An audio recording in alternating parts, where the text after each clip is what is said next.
Bonjour, bienvenue à cette 9e leçon sur l'utilisation du logiciel GAMS. La leçon d'aujourd'hui vise à introduire l'utilisateur du logiciel GAMS à la modélisation de comportements stochastiques. En effet, dans les leçons précédentes, nous avons vu comment introduire un choc sur des variables exogènes.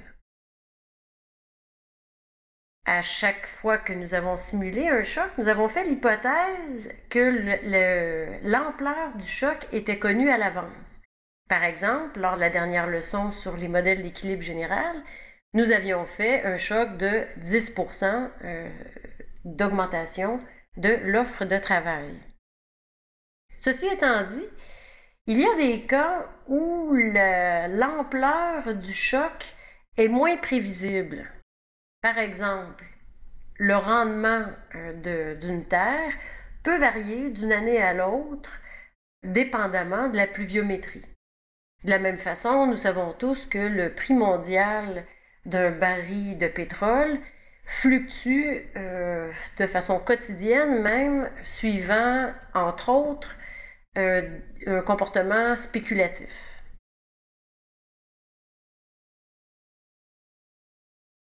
Bien que ces variables ont des comportements dits stochastiques, donc plus aléatoires, leur évolution n'est pas complètement aléatoire. Par exemple, une terre, le rendement d'une terre ne peut varier de totalement rien à l'infini, et il en va de même pour le prix d'un baril de pétrole.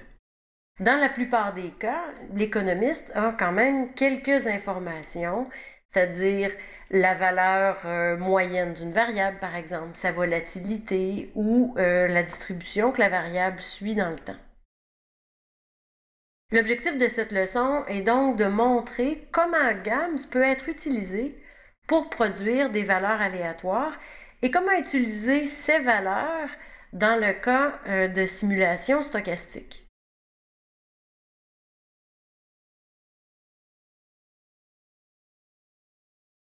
En GAMS, les distributions sont utilisées pour générer des nombres aléatoires.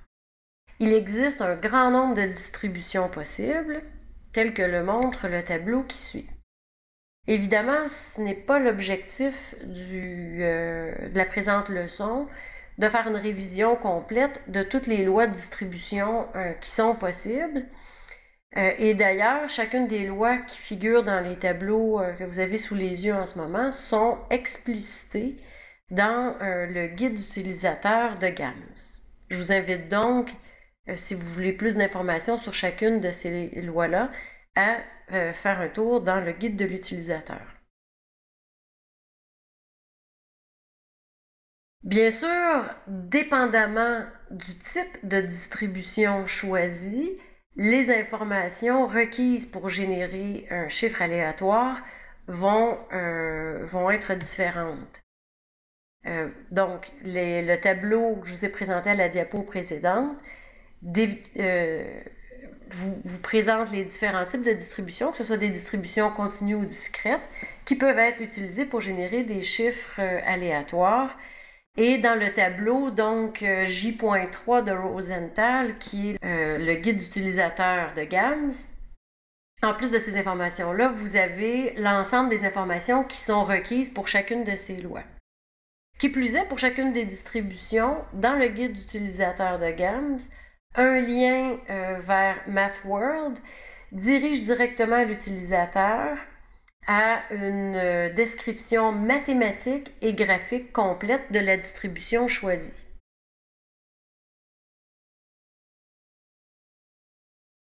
Une fois que l'utilisateur sait la distribution qu'il souhaite utiliser, la syntaxe de GAMS est assez claire et simple. Voici quelques exemples.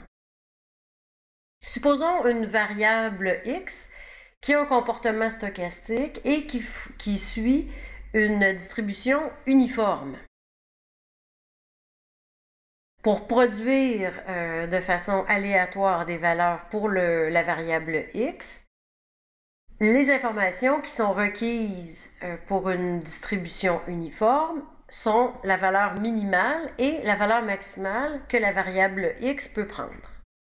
En effet, si vous regardez dans le guide d'utilisateur, la syntaxe pour une loi uniforme en GAMS est la suivante. Alors, on a le nom de la loi, uniform, qui est un mot-clé, donc qui ne peut être changé.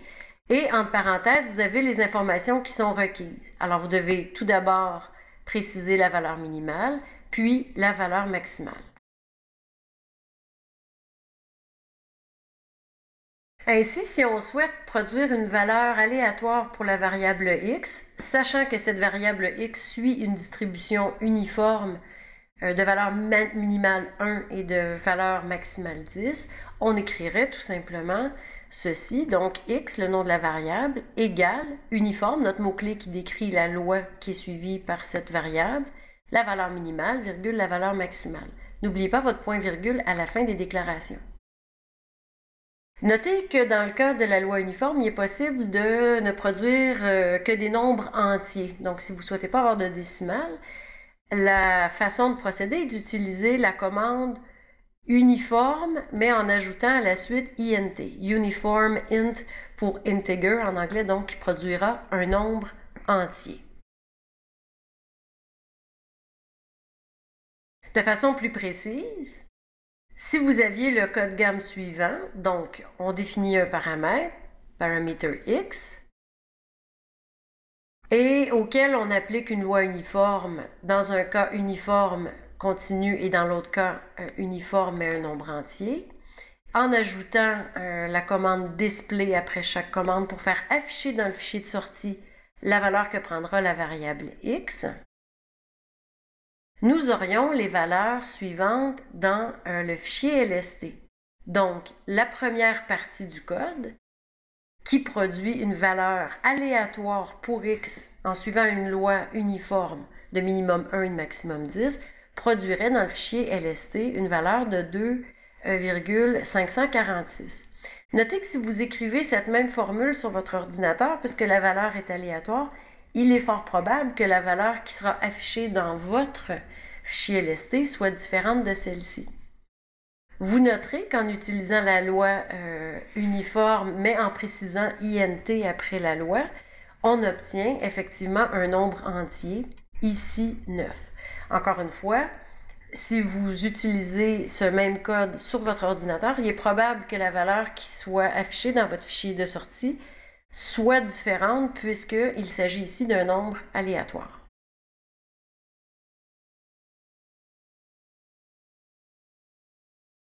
En général, vous noterez que l'objectif n'est pas de produire une valeur unique de façon aléatoire pour une variable, mais plutôt un ensemble de valeurs potentielles. Une façon de produire plusieurs valeurs, donc plusieurs données aléatoires pour une même variable dont le comportement est stochastique, est tout simplement en répétant la commande et en faisant afficher les valeurs ainsi générées dans le fichier d'output. Par exemple, les lignes qui suivent, donc vous noterez ici qu'on a répété 3 fois la même ligne. Alors on produit une valeur aléatoire pour x qu'on affiche, on en fait produire une seconde qui est affichée et ainsi de suite 3 fois. Donc ces lignes pourraient générer les valeurs qui sont ici à l'écran. Donc, vous voyez qu'on a 2,546 pour le premier tirage, 8,589 pour le second et finalement 5,953 pour le dernier tirage. Encore une fois, les valeurs qui apparaîtront sur votre propre ordinateur pourraient être différentes de celles-ci puisque les chiffres sont générés de façon aléatoire. Bon, ceci dit, si le nombre de tirages est faible, la façon de procéder présentée à la diapo précédente peut être suffisante. Ceci étant dit, cette façon de procéder est peut-être moins efficace si notre objectif est d'avoir un grand nombre de tirages pour la même variable. Dans ce dernier cas, l'utilisation d'ensemble est beaucoup plus utile. Par exemple, supposons qu'on souhaite générer 100 tirages, donc 100 valeurs aléatoires pour notre variable x. En premier, l'utilisateur définirait un ensemble qui inclut 100 éléments. Et le paramètre x serait ensuite défini avec cet indice. Donc, par exemple, les lignes ici généreraient 100 valeurs aléatoires situées entre 1 et 10 pour le paramètre x dont la valeur serait affichée dans le fichier LST. Donc, vous noterez ici que j'ai tout d'abord créé un ensemble que j'ai appelé draw pour tirage et dont les éléments sont numérotés de 1 à 100. Je définis ensuite le paramètre x qui est défini sur cet ensemble draw et je demande à GAMS de générer des valeurs pour chacun de ces tirages suivant une loi uniforme. Ici, j'ai utilisé la loi uniforme qui ne génère que des entiers, donc les valeurs qui sont affichées ici ne sont que des valeurs entières. Notez que j'ai utilisé de 1 à 100, mais évidemment, le nom de l'ensemble est tout à fait libre à l'utilisateur, de même que les éléments qui composent l'ensemble. Ils n'ont pas besoin de débuter par 1. Par exemple, on pourrait préférer utiliser des périodes de 2015, par exemple, à 3014.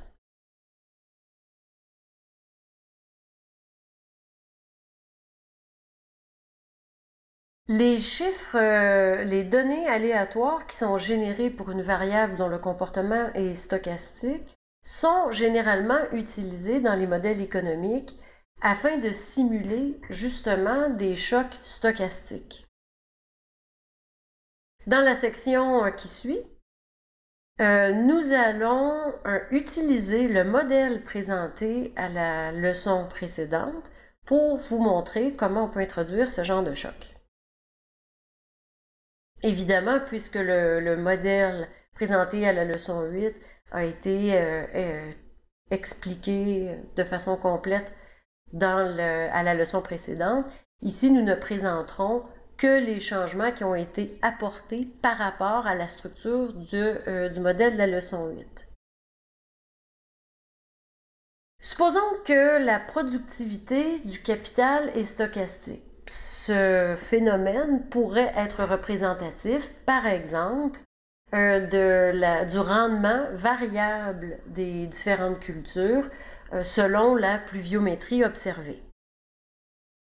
Supposons aussi que, suivant des études statistiques, il est démontré que la productivité du capital suit une distribution normale de moyenne 1 et d'écart type 10%. Finalement, nous supposerons que les données observées, c'est-à-dire les données qui ont été utilisées pour calibrer notre modèle de la leçon 8, sont représentatifs d'une année moyenne. En d'autres mots, le seul changement dans la structure mathématique du modèle que nous avons couvert à la leçon précédente est l'addition d'un paramètre de productivité que nous avons appelé PRD dans le cas qui nous intéresse et qui multiplie le volume de capital. En d'autres mots, si la valeur de PRD est de 1, de la productivité du capital est de 1, nous aurions exactement la même structure que dans le modèle précédent. Évidemment, tout changement par rapport à l'unité fera en sorte que une même quantité de capital générera plus ou moins de production.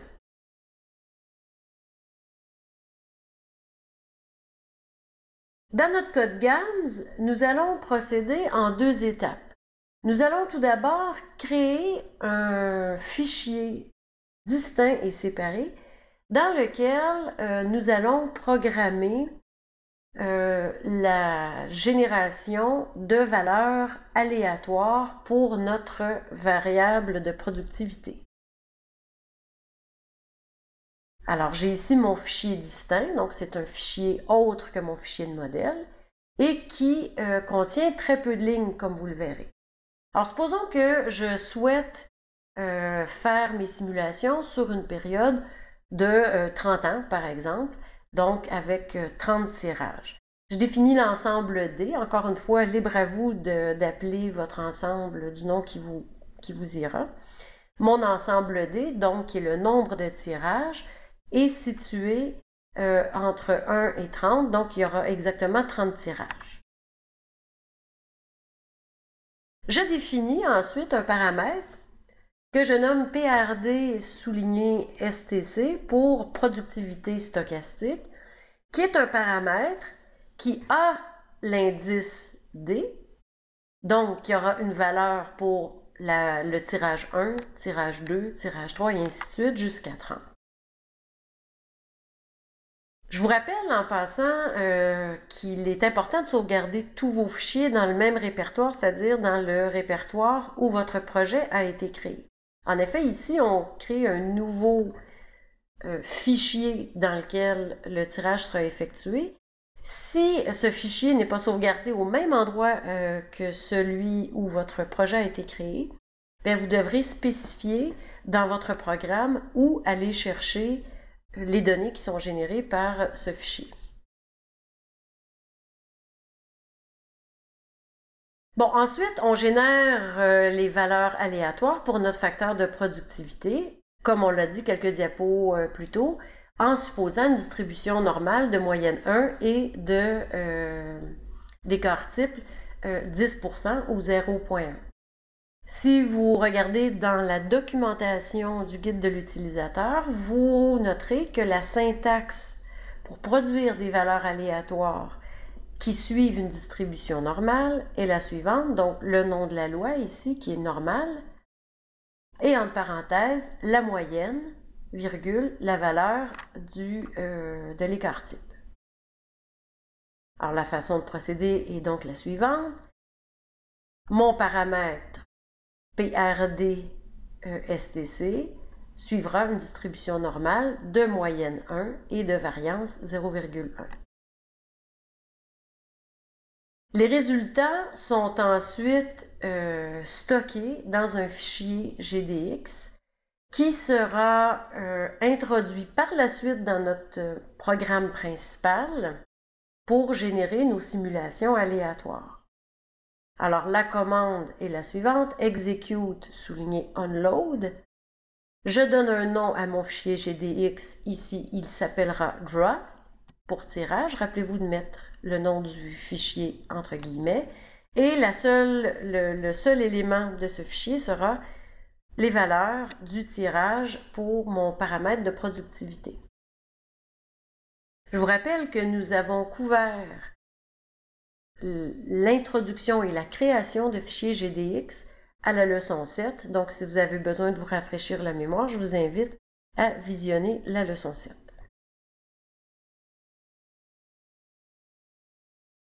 Maintenant, retournons au programme principal. Première des choses, nous allons ajouter notre nouveau paramètre dans la déclaration des paramètres. Alors, vous vous rappelez, nous avons ajouté dans notre fonction de production le paramètre de productivité que nous avons appelé PRD. Vous vous rappelez aussi que nous avons fait l'hypothèse que les données observées reflétaient une année moyenne, et puisque la moyenne pour notre facteur de productivité est de 1, cela signifie que la valeur de notre facteur de productivité sera égale à l'unité. Notez que dans le calibrage du paramètre d'échelle A, pour refléter le changement que nous avons apporté à la fonction de production, nous avons introduit le paramètre PRD. Évidemment, puisque nous avons assigné une valeur de 1 à PRD, de ne pas mettre dans le calibrage de A ce nouveau paramètre ne changera absolument rien dans les résultats. Ceci étant dit, si par curiosité vous aviez utilisé une autre valeur que l'unité, eh bien, évidemment, votre modèle ne fonctionnera pas comme prévu.